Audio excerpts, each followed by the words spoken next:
আজকে আমরা দেখছি ষড়যন্ত্র চলছে।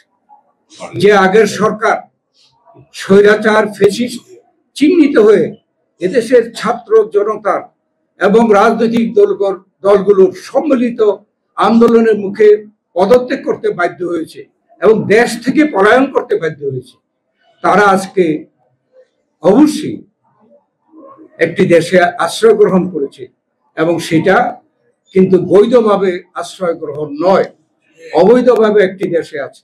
সেখান থেকে তারা ষড়যন্ত্র করবে এটা আমরা অবিশ্বাস করি, কেননা তারা চেষ্টা করবে, তারা পতিত একটি স্বৈরাচারী সরকার, তারা চেষ্টা করবে বাংলাদেশে একটা অশান্তি সৃষ্টির জন্য, আমাদের মধ্যে বিভেদ সৃষ্টি করার জন্য। সেই চেষ্টাগুলো যে করছে আপনারা নিজেরা সকলেই টের পাচ্ছেন।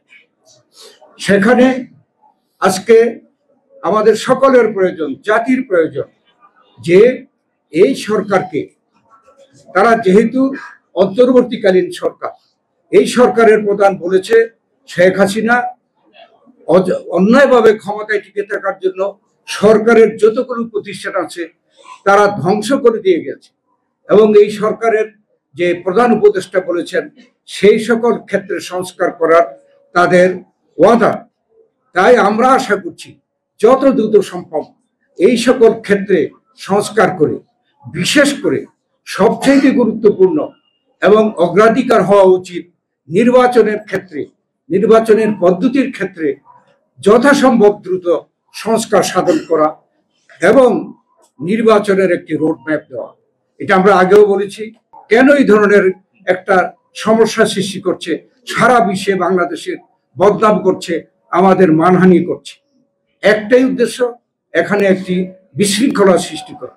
এই সরকারকে যাতে করে ব্যর্থ হয় সেই জন্য যত রকমের চেষ্টা তারা করবে।